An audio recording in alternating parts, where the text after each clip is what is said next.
Right now, as you watch this video, a fundamental shift is taking place in the British property market.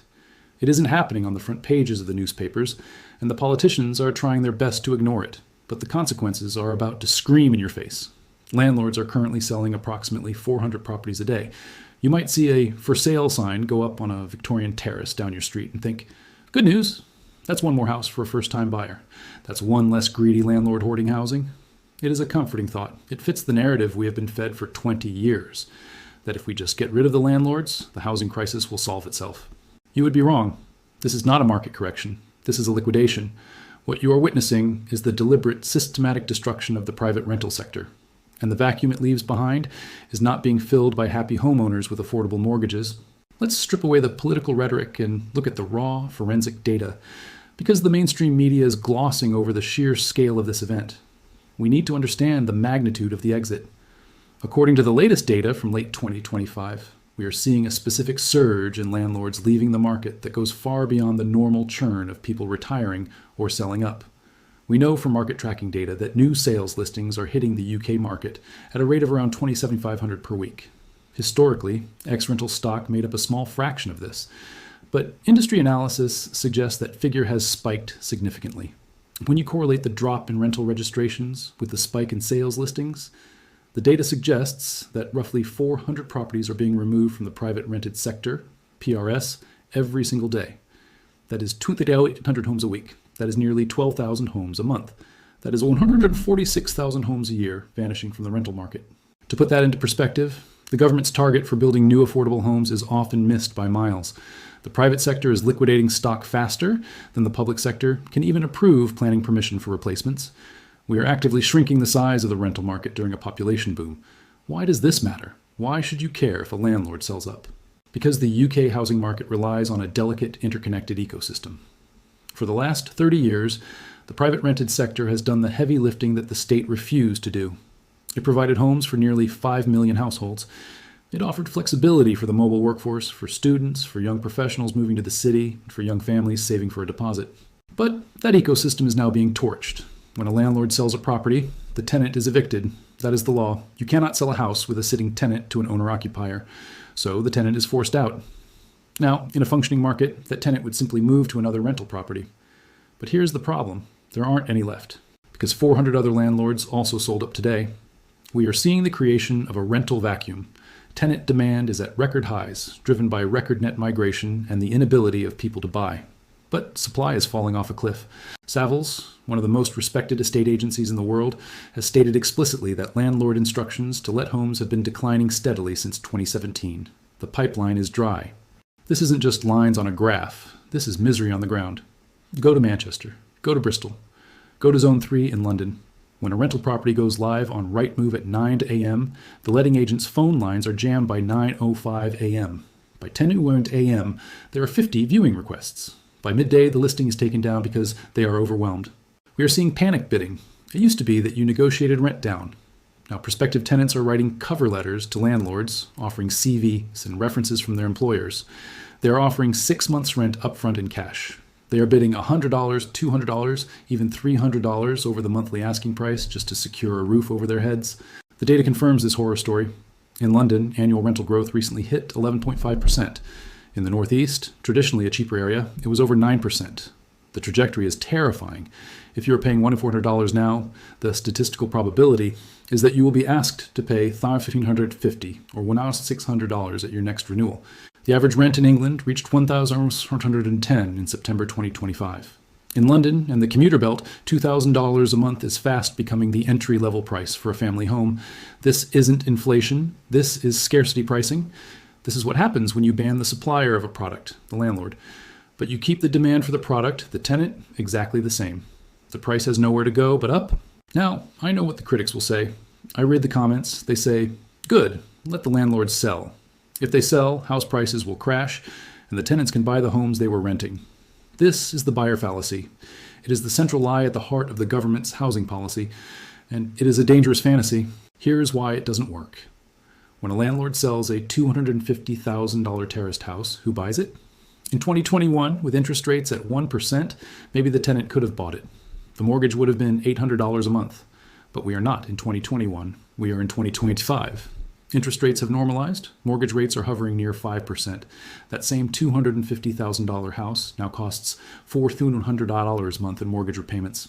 Plus, the banks have tightened their stress tests. They want larger deposits. They want flawless credit histories. The average tenant, who has been paying 50% of their income on rent, does not have a $25,000 deposit. They do not pass the affordability checks for a 5% interest rate mortgage. So the tenant cannot buy the home they are being evicted from. So who does buy it? 3 groups. Downsizers, cash-rich retirees selling a big family home and buying a smaller one mortgage-free. Corporate investors, the big build-to-rent funds who have the cash to scoop up stock. The stagnation pool, the house simply sits on the market, unsold, empty, because the market is frozen. In all 3 scenarios, the outcome for the tenant is the same. The home is removed from the rental pool and transferred to the owner/corporate pool. The total supply of rental housing shrinks. The number of renters remains the same. The pressure in the pressure cooker increases. It is a game of musical chairs. The government has just removed 20% of the chairs and the music has stopped, and the people left standing are the poorest and most vulnerable. We also need to debunk the myth that this is just a London bubble problem. The bloodbath is actually statistically worse in the North than the Midlands. Why? Because that is where the yields were tightest. In London, landlords relied on capital appreciation, the house price going up. In the North, they relied on yield, the rent covering the mortgage. But as mortgage costs have tripled, the yield has vanished. A landlord in Sunderland or Burnley cannot simply triple the rent because the local wages won't support it, so they sell. In Scotland, the situation is even more acute. The Scottish government introduced rent controls, strict caps on how much landlords could raise rents. Politically, it was popular. Economically, it was a suicide note for the sector. Landlords in Scotland realized they could never cover their rising costs, so they fled the market en masse. The result? Rents in Scotland rose faster than almost anywhere else in the UK because the supply collapsed so dramatically. It is a perfect textbook case study in the law of unintended consequences. By trying to control rents artificially, the government destroyed the incentive to provide housing, leading to higher rents. In Wales, we see a similar pattern. The legislative environment is becoming so hostile that the providers are going on strike. To understand the psychology of this sell-off, we have to look at who these sellers are. For 20 years, the UK rental market was propped up by the dinner party landlord, the amateur. This was the school teacher who inherited a flat from their parents and decided to rent it out. This was the self-employed builder who bought a terrace house as a pension pot because he did not trust the stock market. These people were not tycoons. The government data shows that 47% of landlords earn less than $10,000 a year from their property. They are small-scale, local investors. They are Dave and Sarah, not BlackRock. But the government has decided that Dave and Sarah are the enemy. Through a series of legislative attacks, the government has made it impossible for the small guy to operate. We are seeing a massive trend of portfolio simplification. This is corporate speak for selling up. Landlords are selling their secondary units. They are selling their accidental investments. They are retreating to the safety of cash or ISAs. Why? Because the risk is now infinite and the reward is zero. Imagine you are a landlord in 2025. You face rising mortgage costs. Your cheap at 2% fixed rate has ended. You are remortgaging at 6%. Your monthly payment has doubled. You're now making a monthly loss. Now you face the Renters Reform Bill, the end of Section 21. No fault. Evictions means you effectively lose control of your asset. If you get a bad tenant who stops paying, the court backlog means it could take you 12 months to get the property back. 12 months of paying the mortgage with no rent. That bankrupts Dave and Sarah. You face the vilification. Turn on the TV. Open a newspaper. Landlords are described as parasites, hoarders, and slumlords. The social stigma is real. Faced with this, the dinner party landlord is doing the only rational thing. Selling. They are cashing out. They are taking their capital gains before the government raids those too in the next budget. And they are leaving the market. And every time they do, a rental home disappears forever. We need to talk about the mood. I speak to landlords, letting agents and property investors every day. The prevailing emotion isn't greed. It isn't arrogance. It is fear. And it is exhaustion. They feel targeted. They feel like pariahs. The Chancellor's recent budget, which increased the stamp duty surcharge for second homes, was the final nail in the coffin for many. It sent a clear, undeniable message from number 11 Downing Street. We don't want you here. And the landlords heard it loud and clear. A recent survey indicated that 37% of landlords plan to sell 1 or more properties in the next 12 months. Think about that number. 37%. That is more than a third of the entire sector looking for the exit door at the same time. Imagine if 37% of the Tesco stores in your town closed down in 1 year. Imagine if 37% of the petrol stations shut their pumps. That is the scale of the collapse we are facing. It is an infrastructure collapse. So what happens next? If this trend continues at 400 properties a day, by Christmas 2025 or early 2026, we will hit a tipping point. The supply of rental homes will be so low that the market will cease to function normally. We will see the return of key money, illegal under-the-table payments just to secure a viewing. We will see HMOs becoming the norm for people in their 30s and 40s because they can't afford a one-bed flat. We will see a rise in homelessness, not from unemployment, but from eviction due to sale. This is already the leading cause of homelessness in the UK today. The 400 a day sell-off isn't just a statistic. It is a warning siren. The bridge is out, and the train is speeding up. The government thinks they are fixing the housing crisis by driving out the landlords. In reality, they are pouring petrol on the fire. In the next section, we are going to look under the hood. We are going to explain the specific mathematical mechanism that the government created to destroy the landlord. It isn't just market forces. It is a specific tax law called Section 24, and it is the reason why your rent is about to double. Welcome back. In part 1, we looked at the sheer scale of the landlord exodus, the 400 properties a day leaving the sector. We looked at the human cost, the panic bidding, the evictions, the vanishing homes. Now, we need to answer the question, why? Why would someone sell an asset that generates passive income?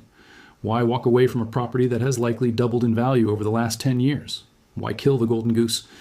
The answer is not market forces. The answer is not greed. The answer is Section 24.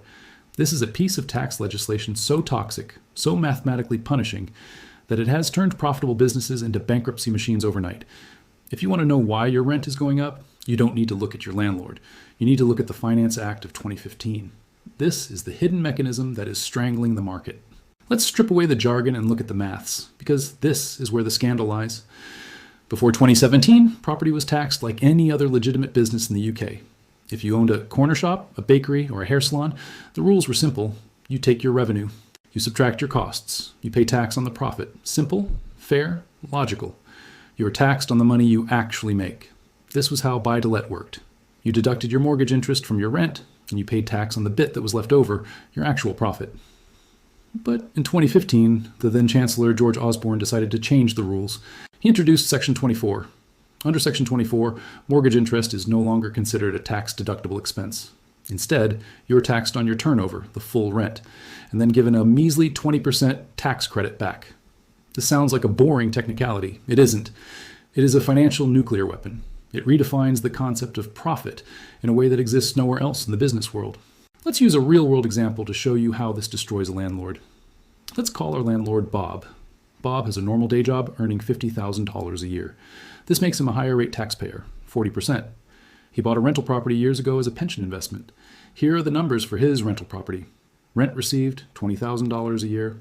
Mortgage interest, $15,000 a year. This is not a loophole. This is not a mistake. This is the intended design of the policy. It creates phantom income, money you never actually see, money that went straight to the bank to pay the mortgage, but which the government taxes you on as if you spent it on champagne. And it gets worse.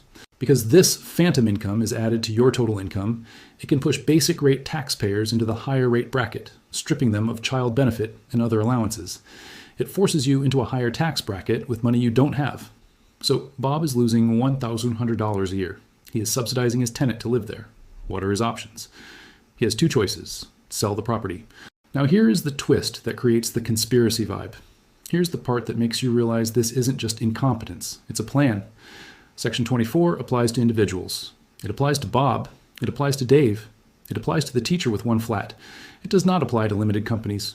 It does not apply to huge corporate landlords. It does not apply to BlackRock, Lloyds Bank, or John Lewis. If a corporation buys that same house, they can deduct 100% of the mortgage interest as a business expense. They pay corporation tax, 25%, on the actual profit. So the government has created a two-tier tax system. Tier 1, the small citizen, punished, taxed on revenue, pushed out of the market. Tier 2, the megacorp, protected, taxed on profit, encouraged to expand. Is it any wonder that landlords are screaming rigged? Is it any wonder they feel targeted? This is why we say this is the deliberate destruction of the small investor. The tax code has been weaponized to clear the field for the big boys. The government has decided that they want a rental market owned by institutions, not individuals. As if Section 24 wasn't enough, there's a second pincer movement closing in on the small landlord, EPC regulations. The government has proposed that all rental properties must meet an Energy Performance Certificate, EPC, rating of C by 2030, originally 2028. This sounds noble. Who doesn't want warmer homes? Who doesn't want to save the planet? But the reality for the UK's aging housing stock is brutal. To get a Victorian terrace from a D or E to a C is not just a case of changing light bulbs. It means internal wall insulation, new boilers, floor insulation, solar panels. The average cost is estimated between $10,000 and $15,000 per property. Remember Bob? He is already losing $200 a year due to Section 24. Where is he going to find $15,000? He can't. The return on investment for these upgrades takes decades. He will never see that money back in increased rent. So, faced with a massive bill just to be allowed to rent his property out, Bob sells. And who buys it? A developer who can flip it. Or a cash buyer who doesn't need to rent it out. Or maybe it sits empty. Once again, the policy designed to help tenants by giving them warmer homes ends up hurting tenants by removing the home from the market entirely. We also have to factor in interest rates. The stress test for buy-to-let mortgages is now incredibly high. Banks require the rent to cover 145% of the mortgage payment at a notional rate of 5.5% or higher. With prices where they are, many properties simply do not pass this test. This means you literally cannot buy a rental property in London or the Southeast with a standard mortgage anymore. The rent needed to pass the stress test would be astronomical, far higher than the market rate. This effectively closes the door to any new small landlords entering the market. The ladder has been pulled up. The only people entering the market now are cash buyers or corporations who don't need mortgages. The devastation of Section 24 cannot be overstated. It fundamentally breaks the accounting principles of business. Imagine if Tesco was told they couldn't deduct the cost of buying food from their tax bill. They would go bust in a week. That is what has happened to landlords. We are seeing landlords with portfolios of 10 houses who are technically insolvent, despite having millions in assets simply because the cash flow is being eaten by the taxman and the bank. They are asset rich, cash poor, and the government is forcing a fire sale. And who suffers most? The tenant. The churn caused by these sales creates insecurity. Families are evicted not because they didn't pay rent, but because the landlord has to sell to pay their own tax bill. It breaks communities. It forces kids to move schools. And financially, it forces rents up to that $2,000 level. If the supply of widgets is cut in half and the tax on widgets is doubled, the price of widgets goes up. It is Econ 101. But the government seems intent on ignoring basic economics in favor of ideological warfare against the rentier class. In the final section, we will look at the end game. If the small landlords are leaving, who is replacing them? Get ready for the era of corporate feudalism. We are going to look at the rise of build-to-rent and why your future landlord might be a hedge fund. We have seen the exodus. We have analyzed the mathematical weapon used to cause it. Now, we must ask the final, chilling question. Cui bono? Who benefits? If the government knows that Section 24 destroys small landlords and they know that tenants need homes, why are they doing this? Why are they actively pursuing a policy that drives up rents and increases homelessness? The answer lies in the sudden explosive growth of a sector you might not have heard of, but you will soon be living in: build to rent, BTR. This is the vibe of the entire crisis. The crushing of the small citizen to favor the faceless giant. It is the shift from a decentralized market of millions of individuals to a centralized market owned by a handful of institutions. While 400 small landlords sell up every day, the giants are moving in. The build-to-rent sector is now a $100 billion industry. We aren't talking about Dave from down the pub anymore. We are talking about BlackRock. We are talking about Lloyds Bank. We are talking about John Lewis and Legal & General.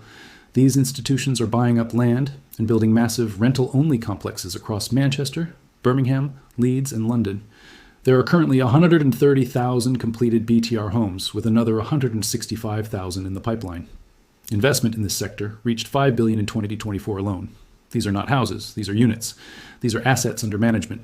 Lloyds Bank has explicitly stated its ambition to become one of the UK's largest private landlords, targeting 50,000 homes in the next decade. Why would a bank want to be a landlord?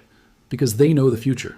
They know that home ownership is dying. They know that generation rent is permanent, and they want a slice of your monthly paycheck forever. Remember the two-tier tax system we discussed in Part 2? These corporations are exempt from Section 24. While Bob pays tax on his turnover, BlackRock pays tax on its profit. They can deduct all their finance costs.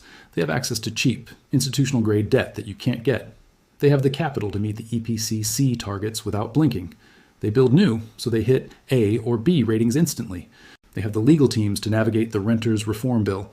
The government has effectively cleared the pitch for them by making it impossible for mom and pop to compete.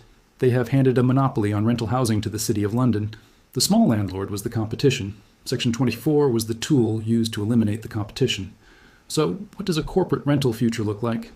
They pitch it as hassle-free living, concierge, gyms, co-working spaces. No more dodgy boilers or absentee landlords. It looks slick. It looks modern. It sounds great, right? But there's a catch: the price. BTR properties typically charge a premium of 15% to 20% over the local market rate. This is the $2,000 rent normalized. And it goes deeper. This is the financialization of your home. When your landlord is a pension fund, their legal duty is to maximize returns for their shareholders. They will use dynamic pricing algorithms, like Uber or airlines, to set your rent. Renewing your tenancy? The algorithm says demand is up, so your rent is going up 12%. No negotiation, no speaking to the landlord. Computer says pay. This is the shift to subscription living. You will own nothing. You will rent your pod, your furniture, your internet, your lifestyle, and you will pay a monthly fee to a corporation that views you as a yield unit, not a human being. This is exactly what the World Economic Forum talks about when they say you will own nothing and be happy. The paper mile tax takes your car, the corporate landlord takes your home, everything becomes a service, everything becomes a monthly bill. This aligns perfectly with the Great Reset narrative that gets whispered about in conspiracy circles, but the economic data backs it up. We are seeing a shift away from the property-owning democracy that Britain championed in the 1980s.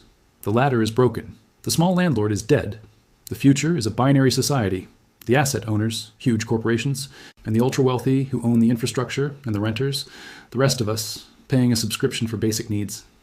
We are returning to a form of neo-feudalism. In the Middle Ages, you lived on the Lord's land and paid him a portion of your harvest. In 2026, you live in a hedge fund's apartment block and pay them 50% of your salary. Instead of paying a lord of the manor, you are paying a pension fund. And unlike Dave the landlord, who might cut you some slack if you lost your job or let you pay late 1 month, the hedge fund has no soul. The eviction process is automated. The government argues that this shift is about professionalizing the sector. They say small landlords are amateurs who provide bad housing. They want fewer, larger landlords who are easier to regulate. It is easier for the government to call the CEO of Granger or Lloyds and say, implement this new policy, than it is to chase 2.8 million individual landlords. It is about control. Centralized control of the housing stock makes it easier to implement energy targets, digital ID checks, and wealth extraction. But professional also means ruthless. Corporate landlords are more likely to use deposit replacement schemes and guarantors. They are efficient at eviction. They are efficient at rent reviews. The human element of the rental market, the flexibility, the personal relationship, is being erased. So where does this leave us? If the trend continues, the UK private rental sector will look very different in 10 years. It will be smaller. It will be dominated by corporate blocks and city centers. The affordable no rental, the slightly scruffy terraced house rented out cheaply by an old couple who haven't raised the rent in 5 years, will be gone. Sold to an owner-occupier or renovated and flipped. The remaining rental stock will be high-spec, high-cost, corporate-owned units. Rents of $2,000 will be the floor, not the ceiling. So, what is the strategy? How do you survive the vacuum? If you are a tenant, secure tenure. If you have a good landlord, try to lock in a long-term tenancy, 2 or 3 years now, before they decide to sell. Communication. Talk to your landlord. Ask them their plans. If they are thinking of selling, you need to know now, not when the Section 21 notice lands on the mat. The corporate shift. Prepare for the shift. Look at BTR developments, but understand the premium you will pay. Factor it into your budget. If you are a landlord, the choice, you have a binary choice: scale up, incorporate, or get out. Incorporation. If you have a portfolio, moving it into a limited company protects you from Section 24, but it comes with stamp duty and CGT costs. You need specialist advice. The exit. If you're staying small, you must treat it as a ruthless business. Maximize yields, minimize costs. The era of the hobby landlord is over. Or you sell now while prices are still relatively high. The buy-to-let bloodbath is not an accident. It is not a market fluctuation. It is a policy success. The government set out to kill the small landlord, and they have succeeded. They have used Section 24, EPCs, and regulatory pressure to force a liquidation of the sector. But in doing so, they have forgotten the millions of people who need somewhere to live. They have burned down the village to save it. And from the ashes, the corporate giants are rising, ready to charge you $2,000 a month for a living experience that you can never escape. The trap is set, the vacuum is opening, and winter is coming for the British renter.